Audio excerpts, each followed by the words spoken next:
So the BBC has decided they have sealed the fate of Doctor Who. And of course, I can't wait to them saying it's because of streaming that Doctor Who season 12 is a failure because Doctor Who season 12 is garbage. Is what I heard. I didn't watch it, and I have no plans of watching it because I never watched a single episode of Doctor Who. Yes, I know I haven't. I was never really interested in the series, and also if I did watch, I'll have a lot of catching up to do. So, yeah, and you know Doctor Who is more of like a 90s thing, I think. Yeah, more of a 90s and 80s thing. But iconic series has experienced a steep decline in ratings over the UK and the US. And the UK, it was down 40%. 40% from Joy Waker's debut at the Time Award. Because nobody likes this version of Doctor Who. Okay? This is the woke version of Doctor Who that no one likes. But it seems that they just don't care. We already knew they were going to double down because they're continuing season 14 with her as well. The ratings continue to dive with 3.7 million people showing for the last episode, the penultimate episode. Has currently averaging 556,000 viewers off for as much as 40% season the season. It just seems that this version of Doctor Who will soon fade into irrelevancy. Nobody cares about this version of Doctor Who. No one cares about this. And of course you have the 5 people on Twitter saying, oh, you just don't like the show because it has a female character. Well, it's not about the gender or race of the character. It's about the story. I haven't seen any part of Doctor Who, but what I heard, this version of Doctor Who, all she does is preach to you about, SJW politics. That's all it is. Like, for example, in one of the episode, I think it was like the fourth one, someone said that basically it was Doctor Who preaching to you about global warming. Where they could have clearly, if they really cared about global warming, they would have really, instead of making the entire episode, donated all that money for organizations like Team Threes and other fundraisers and stuff that is helping to fight global warming. So basically, it's all bark and no bite for these people. And that's how it's always been of Hollywood. While the ratings have shot, fans are loving it. What fans?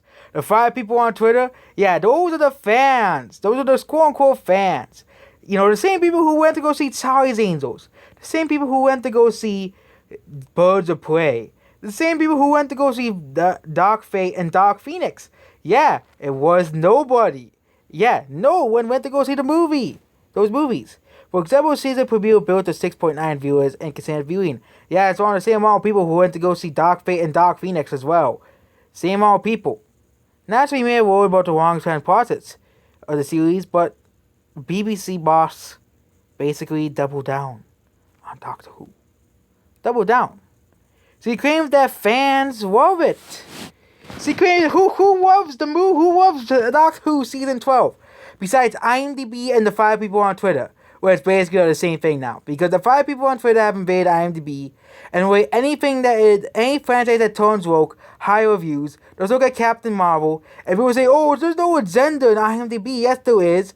Let's look at Doctor Who Season 12. Let's look at Star Trek Discovery score on IMDb compared to Metacritic. Okay? Let's look at Doctor Who Season 12. And especially look at Captain Marvel. That's the big one. Okay? Or let's look at any Disney movie. And that's a whole different argument. Actually, on Metacritic, the Lion King remake is exactly almost the same on IMDb. And Aladdin as well. So, but there is some like Melissa vs. Evil mixed reviews on Metacritic. But of course, according to Disney, according to Rotten Tomatoes, it's a 94%. And let's not forget the trash for that was The Rise of Skywalker. I do think that The Rise of Skywalker's average score is a 7 out. Is more 7 out of 10 is more plausible than the completely frozen 86% on Rotten Tomatoes. Because the score actually did fluctuate from 7.2 to 6.8 over time. So, yeah, the score, there is a more, and of course, compared to Metacritic, there's way more people. There's like 200,000, 300,000 people who have left reviews. And a lot of people just give movies 7 out of 10. That's how it is. So, a lot of movies that, even if they're controversial on IMDb, like Star Wars, The Rise of Skywalker, still end up getting like a 6.8 out of 10.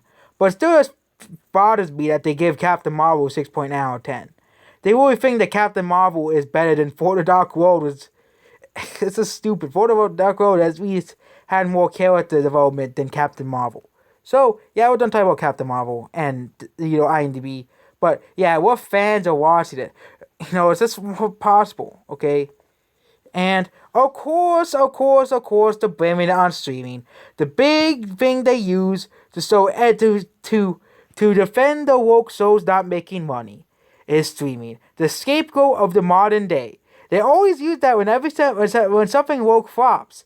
It's just ironic, okay? But you make a show. I bet if the TV show was good, and it was like a Game of Thrones, it actually wasn't woke. Guess what? I bet people will be coming back if they didn't put on other means, like streaming or anything. I bet people will come back to watch the show. Well, of course, that's how the five people on Twitter work.